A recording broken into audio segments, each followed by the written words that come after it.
आज से 3 दिन की रिजर्व बैंक की एमपीसी की बैठक शुरू हो गई।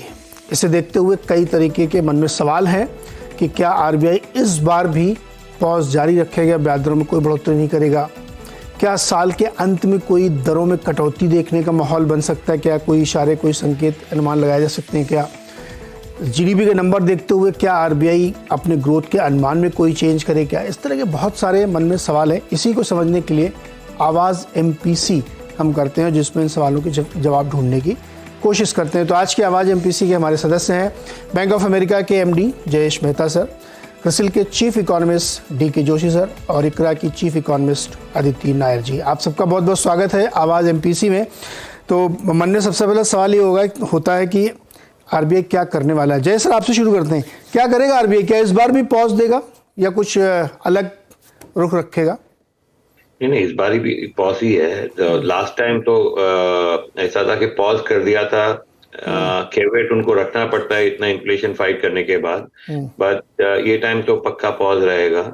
और लास्ट इन्फ्लेशन के बाद अभी जो मई का जो भी इन्फ्लेशन आ रहा है वो भी तो लोअर ट्रेजेक्टरी पे है, तो शायद अभी पॉज भी कर देंगे और शायद अपना जो फोरकास्ट है मार्च का जो 5.5 पे है उनका, तो वो भी शायद चेंज कर सकते हैं, बट मे बी ये पॉलिसी में नहीं तो नेक्स्ट पॉलिसी में वो उसको फर्दर रिड्यूस कर सकते हैं। तो पॉज डेफिनेटली है। स्टांस को भी चेंज करना चाहिए, बट वो उनके हाथ में है, because removing accommodation at this moment it does not make much sense, but then it is completely up to them कि वो स्टांस चेंज करे कि नहीं करे। ओके, कमेंट्री सुनना होगा। जैसे नंबर्स तो बड़े अलग अलग तरीके के, इकोनॉमी के इंडिकेटर्स देखे तो बड़ी रोजी पिक्चर थी जीडीपी के नंबर देख करके, लेकिन बाकी जो ग्लोबल इम्पैक्ट है या ग्लोबल सिनेरियो उसमें कोई बहुत बदलाव तो हुआ नहीं है। हाँ, तो मेन थिंग इज इन्फ्लेशन जो अपना है ना। अभी जीडीपी नंबर आरबीआई का फोरकास्ट है 6.5, मार्केट का फोरकास्ट है 6 या 5.25, वो अलग चीज है। बट सीपीआई पे तो एटलीस्ट सारा फोरकास्ट, मार्केट का फोरकास्ट तो आरबीआई से बहुत लोअर है, यू नो, मार्च का। सो इन्फ्लेशन अपना है कंट्रोल में, अनलाइक अदर वेस्टर्न कंट्रीज। अपने यहाँ पे इन्फ्लेशन का अभी इतना प्रेशर है नहीं। Of course, there are 1 or 2%, 5% always probability, bad monsoon, globally कुछ हो सकता है, but as of today, in normal circumstances, inflation का worry, at least for the time being, India should be free from that. Okay, Joshi sir, आपको क्या लगता है कि आरबीआई क्या करेगा और कमेंट्री में क्या खास बात हो सकती है? देखिए, मैं जयेश भाई ने जो बोला पूरी तरह सहमत हूँ। इस बारी पॉज एक्सपेक्टेड है और साथ में मुझे नहीं लगता कि वो जो उनका स्टांस है विड्रॉल ऑफ अकोमोडेशन उसको वो अभी उसमें कोई तब्दील करेंगे। और जहां तक ग्रोथ के आंकड़े, आपने सही कहा कि बहुत ही 2022-23 का डेटा काफी स्ट्रांग था। इवन फर्स्ट क्वार्टर जो इस साल का है, जो अभी आंकड़े आए हैं जिनमें पीएमआईज सर्विस सेक्टर के 60 से ऊपर हैं और मैन्युफैक्चरिंग के 60 के 60 से थोड़ा सा ही नीचे हैं, तो एक तरह से स्ट्रेंथ इकोनॉमी की अभी भी बरकरार दिखाई दे रही है फर्स्ट क्वार्टर में। तो मुझे नहीं लगता कि वो उनकी जो फोरकास्ट थी वो मार्केट फोरकास्ट कंसेंसस से ऊपर 6.5% जीडीपी की थी, उसको वो बरकरार रखेंगे। और इन्फ्लेशन जो है फर्स्ट क्वार्टर में उनकी एक्सपेक्टेशन से नीचे आएगी और इस वजह से वो एनुअल फोरकास्ट जो 5.2 की थी वो 5% की तरफ ला सकते हैं। ओके, इन्फ्लेशन का चेंज कर सकते हैं लेकिन जीडीपी में शायद एज इट इज बनाए रखेंगे। लेकिन जोशी सर, अब सीक्वेंशली ऐसा दिख रहा है कि इन्फ्लेशन थोड़ा इंच अप हो रहा है। नहीं, देखिए, जो मेजर रिस्क है इन्फ्लेशन, अभी जो एक तरह से जो गिरावट आपने देखी अप्रैल के महीने में और जो मई के महीने में देखेंगे और आप जून में भी देखेंगे, वो एक तरह से बेस इफेक्ट जो है पिछले साल इसी समय रशिया यूक्रेन कॉन्फ्लिक्ट बढ़ने के कारण कई कमोडिटीज और क्रूड के दाम बढ़ गए थे और वो अभी नीचे आ गए हैं। तो एक तो बेस इफेक्ट का असर है। और साथ साथ ये भी बात सही है कि जो कमोडिटीज हैं उनके दाम जो पहले एक्सपेक्टेशन से उससे ज्यादा तेजी से नीचे आए, तो ये दोनों चीजें, बेस इफेक्ट भी है। बेस इफेक्ट तो फेड हो जाएगा आपका थोड़े 3-4-5 महीने के बाद, तो उस समय फिर महंगाई थोड़ा सा ऊपर जाती हुई दिखाई देगी। पर हमारा मानना यह है कि इस साल में अगर मॉनसून नॉर्मल रहता है तो महंगाई की दर 5% के आसपास एवरेज करेगी, जो आरबीआई के अल्टीमेट टारगेट से तो ऊपर है, पर कंफर्ट जोन में है क्योंकि वो 6% के नीचे है। ओके अदिति मैम, आपका अनुमान क्या है? सेम रहेगा या कोई बदलाव कर सकते हैं? क्योंकि अब ऐसा लग रहा है कि देखिए इन्फ्लेशन थोड़ा थोड़ा मुझे तो लग रहा है बढ़ रहा है। जो लेटेस्ट मैंने 1-2 रिपोर्ट्स पढ़ी उसमें अप्रैल के मुकाबले मई में बढ़ा है, थोड़ा सा इन्फ्लेशन बढ़ा फूड में, ख़ास तौर पे एडिबल ऑयल में और अनियन में। इस तरह की कुछ चीज़ें हैं जहाँ पे महंगाई बढ़ती हुई दिख रही है। नहीं, ये तो काफी वॉलेटाइल वैसे भी रहते हैं। मुझे मतलब जो मेजर चिंता है वो सीरियल्स में है। सीरियल्स में डबल डिजिट बना हुआ है इन्फ्लेशन। साथ साथ जो आपके खाद्य जो तेल के दाम थे कुकिंग ऑयल के, वो नीचे आ गए, पर स्पाइसेस के दाम बढ़ गए। तो इस तरह से मतलब एक तरह से मिक्स्ड ट्रेंड्स चल रहे हैं। और राइस में भी खतरा बना हुआ है कि राइस में भी इन्फ्लेशन काफी ऊपर जा सकती है अगर मॉनसून ने साथ ना दिया। तो इसलिए एक तरह से अनिश्चितता फूड इन्फ्लेशन की बिल्कुल बनी हुई है। जहां तक आपका फ्यूल इन्फ्लेशन है और जहां तक कोर इन्फ्लेशन है, उनमें नीचे आना थोड़ा ऑलमोस्ट निश्चित ही है, क्योंकि ग्रोथ नीचे आएगी तो कोर इन्फ्लेशन भी नीचे आएगी। और कच्चे तेल के दाम इस साल पिछले साल के मुकाबले नीचे रहेंगे और सरकार थोड़ा कंज्यूमर्स को भी पास ऑन कर सकती है। तो इन सबको मिला जुला के थोड़ा सा महंगाई की दर पे नीचे की तरफ दबाव बनेगा। फूड जो है वो अनसर्टन है, फिंगर्स क्रॉस्ड ऑन दैट। जी अदिति मैम, आपका अनुमान क्या है? देखिए हमारा ये अनुमान, या Neeraj ji, for the policy हमें लगता है कि इस बार भी पॉज होगा। और जो स्टांस है उसे हमारा ये अनुमान है कि अभी भी विथड्रॉल अकोमोडेशन तो रहेगा, लेकिन आगे के जो वर्ड्स हैं उनमें थोड़ा ट्वीक आ सकता है। और जहां तक इन्फ्लेशन की बात है तो देखिए इन्फ्लेशन में हमारा अनुमान मई के महीने के लिए 4.6% है, और ये क्वार्टर डेफिनेटली एमपीसी के पिछले फोरकास्ट से कम 40 बेसिस पॉइंट्स नीचे रहेगा। लेकिन मैं भी सहमत हूं कि कुछ चीजों में, कुछ खाने की चीजों में अब इन्फ्लेशन ऊपर की तरफ आनी शुरू हो रही है। और मॉनसून अभी एक काफी बड़ा अनसर्टेनिटी का फैक्टर है। तो मेरे हिसाब से क्योंकि Q1 का सीपीआई इन्फ्लेशन एमपीसी के पिछले एस्टिमेट से कम रहेगा, इससे एक माइल्ड डाउनवर्ड रिविजन एमपीसी के सीपीआई इन्फ्लेशन फोरकास्ट में हो सकता है। लेकिन वो अभी भी काफी वॉचफुल रहेंगे कि आगे जाके इन्फ्लेशन का, मॉनसून का क्या इम्पैक्ट रहेगा इन्फ्लेशन पे। इसलिए बहुत ज्यादा सीपीआई इन्फ्लेशन के फोरकास्ट को नीचे मुझे नहीं लगता कि वो इस बार की पॉलिसी के टाइम करेंगे। अच्छा, एक सवाल मेरे मन में ये आ रहा है कि जब इतनी बढ़िया तस्वीर आप लोग बना रहे हैं तो आगे जाते हुए स्टैंस चेंज होना चाहिए। ग्रोथ बहुत बढ़िया चल रही है, क्रेडिट ग्रोथ भी ठीक ठाक चल रही है, थोड़ी सी 1-2% नीचे आएगी, इक्वलाइज होगी, जो कि पिछली बार बहुत ज़्यादा थी। तो क्या आरबीआई ये कंफर्ट लेगा कि वो अपना रुख बदले और रेट कट की तरफ सोचे? आदित्य जी, आपसे शुरू करता हूँ मैं। कोई इशारे संकेत देगा वो? देखिए मेरा जो रीडिंग था पिछली बार की पॉलिसी का, उन्होंने वर्डिंग जो चेंज किया था स्टांस का, उसमें उन्होंने इन्फ्लेशन नियर टारगेट पे ज्यादा फोकस डाला था, जो है 4%, ना कि कंफर्ट जोन जो 6% तक जाता है। तो मेरे हिसाब से तो वो अभी भी काफी कॉशन ही जताएंगे, और रेट कट कब होगा उसकी बहुत सून का सिग्नल वो नहीं देने वाले। That's my expectation. ओके, जो आप अभी भी इस बात पे है कि इफ्स एंड बट्स है, और अनुमान ये लगे कटौती होगी कि नहीं होगी पता नहीं, भी अनुमान नहीं लग सकता। जय सर, अब थोड़ा ट्रिकी क्वेश्चन। आप लोग कह रहे हैं मॉनसून एक स्पॉइलर हो सकता है, लेकिन बहुत सारे लोग कहते हैं कि हमारे यहाँ अनाज का भंडार बहुत है और हो सकता है कि जो वेजिटेबल्स है उसमें थोड़ा इम्पैक्ट पड़े, उससे मैनेज हो जाए। ग्लोबली हमने देखा कि जो कमोडिटी का स्पॉट इंडेक्स है उसमें मतलब गेहूँ से लेकर गैस तक सब बिल्कुल 2021 के लो लेवल पे आ गए हैं, तो वो बहुत बड़ा रिस्क लगता नहीं है। ऐसे में क्या आरबीआई को ये सोचना चाहिए कि ग्रोथ को फ्यूल करना है, या ये जो 7.2% की एक रोजी पिक्चर हम देख रहे हैं वो मेंटेन रहने के लिए ज़रूरी है कि आप रेट थोड़ा नहीं चलाएं? क्योंकि देखिए एसएमईज को दिक्कत है, क्रेडिट में उनको प्रॉब्लम है अभी भी।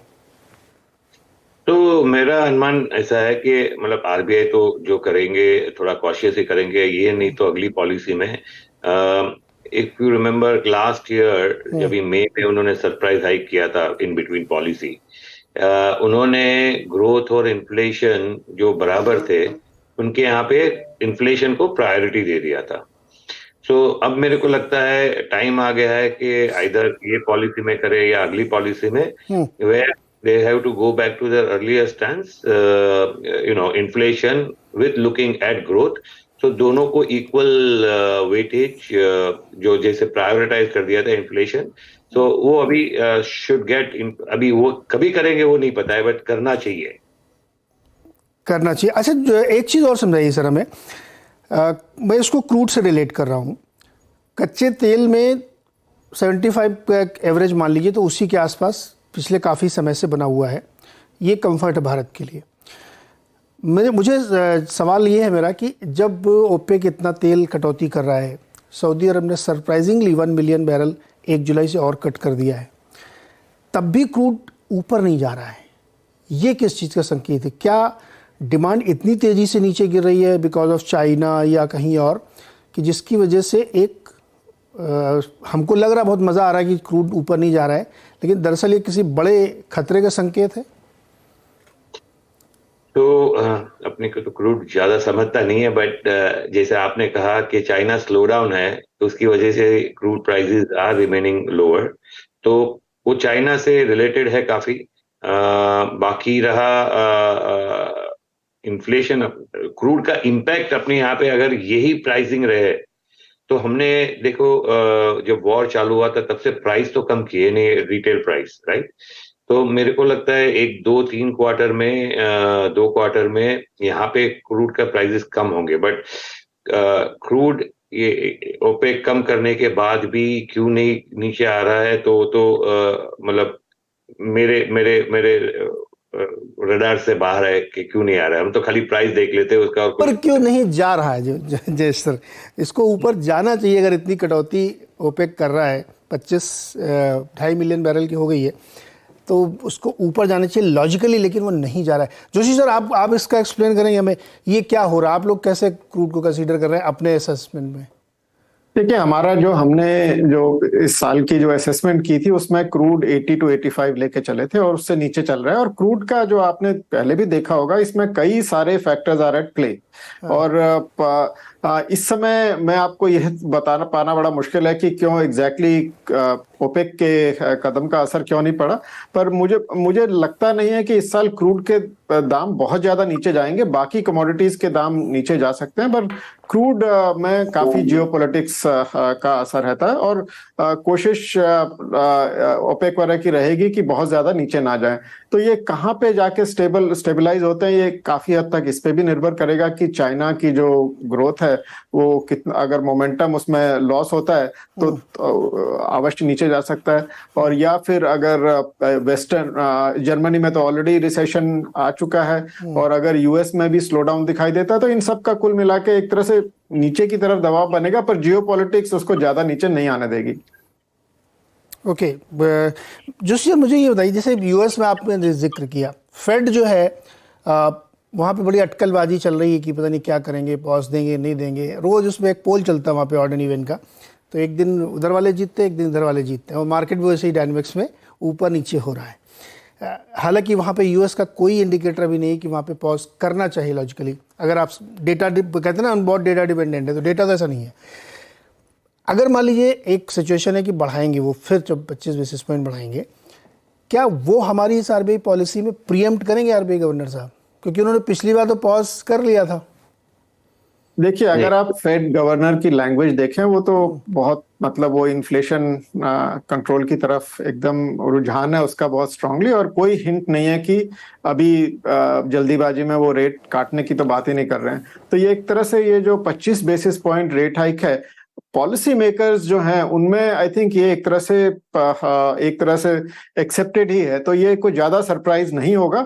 और अगर आप जो यूएस में जो वेज था मार्केट और फेड के बीच में, मार्केट सोच रही थी कि रेट इसी साल काटना शुरू कर देंगे और फेड का रेट 2023 के एंड तक नीचे आ जाएगा काफी, पर अब उनका लग रहा है कि जो नए एक्सपेक्टेशन है वो ये है कि 5% के आसपास फेड रेट रहेगा 2023 में। इसका मतलब इस साल कोई रेट काटने की उम्मीद मार्केट की जो थी वो भी अब धीरे धीरे फेड हो रही है, तो एक तरह से वो भी फेड की तरफ कन्वर्ज कर रहे हैं। तो मुझे नहीं लगता कि ये जो इसका कोई सरप्राइज एलिमेंट है या फिर आरबीआई को उसको फैक्टर करने की जरूरत है। और ये शायद आखिरी फेड का आखिरी रेट हाइक होगा। जहां तक यूरोप और यूके का सवाल है, वो अभी ये जो दौर है रेट बढ़ाने का उसको जारी रखेंगे। इमर्जिंग मार्केट्स में तो ये ज्यादातर में इन्फ्लेशन और रेट हाइक्स पीक आउट कर चुके हैं। तो एक तरह से जनरल रुझान जो है ग्लोबल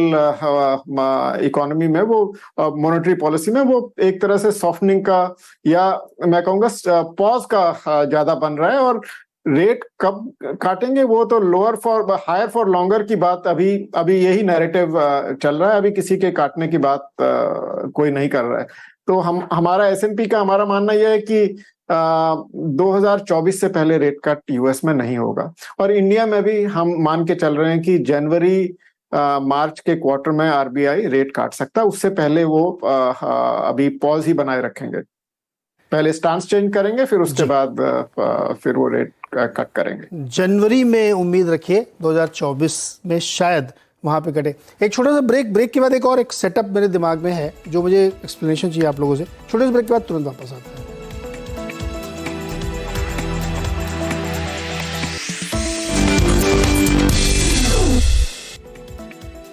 क्या होगा पॉलिसी में, उसका अनुमान लगा रहे हैं हम लोग। एक क्विक कमेंट लेते हैं पहले अदिति जी से, फिर जय सर से। अदिति जी, एक सिनेरियो देखिए आपकी। एक तरफ चीन में आज सुबह वहाँ के सरकार ने बैंकर से कहा कि रेट कट करिए आप। दूसरी तरफ यूएस में रोबस्ट इकोनॉमी है और वहाँ पे रेट बढ़ाने पर विचार हो रहा है। बीच में हम भारत हैं और यहाँ पे इन्फ्लेशन भी बहुत कंट्रोल में है और ग्रोथ बहुत शानदार है। तो ये भी एक इन्फ्लेशनरी सिनेरियो बनाता हुआ दिख रहा है आपको। इसके बीच में हम कैसे अपने आप को एडजस्ट करें? हमारे पड़ोस में मंदी की आशंका है तो वहाँ रेट कट की तैयारी चल रही है, एक तरफ रेट बढ़ा रहे हैं, तो हम तो बीच में फंसे हुए हैं। देखिए, दोनों चीजों का इम्पैक्ट कमोडिटी प्राइसेस पे होगा। जहां पे हम पेरिनियरली एक प्राइस टेकर हैं, तो जो हमें कार्ड्स डील किए जाएंगे कमोडिटी प्राइसेस की तरफ से, वो हमारे ग्रोथ और इन्फ्लेशन दोनों को इम्पैक्ट करेंगे। और इस सब में अगर देखा जाए तो मैं तो अभी भी कहूंगी कि बेस केस एक एक्सटेंडेड पॉज का ही बन रहा है। और मेरे हिसाब से तो नेक्स्ट ईयर के बीच तक शायद रेट कट शुरू होना मुश्किल है। एट बेस्ट जैसे जोशी जी ने कहा जैन टू मार्च क्वार्टर, लेकिन उससे थोड़ा लेट भी हो सकता है अगर Indeed inflation, food inflation El Nino या डिलेड मॉनसून की वजह से थोड़ा ऊपर चले जाती है अगले 2-3 महीनों में, और उसका अगर लिंगरिंग इम्पैक्ट होता है। साथ ही साथ जैसे आपने कहा, अमेरिका में जो सिचुएशन है वो चाइना से काफी फर्क है, तो दोनों का कमोडिटी प्राइसेस पे काउंटर बैलेंसिंग सा इम्पैक्ट होना चाहिए, विच इज गुड। बिकॉज अगर हम पिछले साल से कंपेयर करें तो अभी कमोडिटी प्राइसेस उस पीक से तो काफी नीचे हैं, और ये एक ज्यादा कंफर्टेबल पोजीशन है हमारे कॉर्पोरेट्स के लिए। और कुछ सेक्टर्स में पास थ्रू होना चाहिए टू लोअर प्राइसेस, जो डिमांड को सपोर्ट करेगा। तो overall I would say that base case तो एक्सटेंडेड पॉज का ही बना हुआ है, और मैं सहमत हूँ कि पहले स्टांस चेंज होगी, उसके बाद ही जाके रेट कट्स की हमें आशा रखनी चाहिए। ओके, जय सर, एक क्विक कमेंट आपको चाहिए। इलेक्शन ईयर है, बड़ा खर्चा करने वाली है सरकार, और मॉनसून एक थोड़ा स्पॉइलर है। ट्रिकी सिचुएशन रहेगी क्या इस बार की? इसलिए मैंने दो चीज कहा ही। ऑयल प्राइस जो आरबीआई के अनुमान से है, क्रूड प्राइस $95 थे, we are at $75। Maybe 2-3 quarter में आप सरप्राइज फ्यूल प्राइस कट भी देख सकते हो, यहाँ पे रिटेल फ्यूल प्राइस कट, तो वो भी हो सकता है। तो वो काउंटर बैलेंसिंग हो जाएगा। जी, ये इंटरेस्टिंग है। देखिए, चूंकि सरकार के सामने और सिचुएशन ये है कि बहुत सारे ऐसे कदम हो सकते हैं जो इन्फ्लेशनरी हों, तो शायद आरबीआई के सामने चुनौती रही कि अगर आप कंफर्ट सिचुएशन में हैं तो स्टांस बदलने की या रेट में कोई छेड़छाड़ करने की ज़रूरत नहीं है। अगर इसी दर पे ग्रोथ हो रही है तो क्या दिक्कत है। बहुत बहुत शुक्रिया आप सब लोगों को हमारे साथ जुड़ने के लिए। और अब हम लोग इंतजार करेंगे 8 तारीख का जब ये पॉलिसी का अनाउंसमेंट होगा, देखेंगे उसमें क्या हुआ और फिर सभी मेहमानों के साथ जुड़ेंगे और चर्चा को आगे बढ़ाएंगे। बहुत बहुत शुक्रिया सर।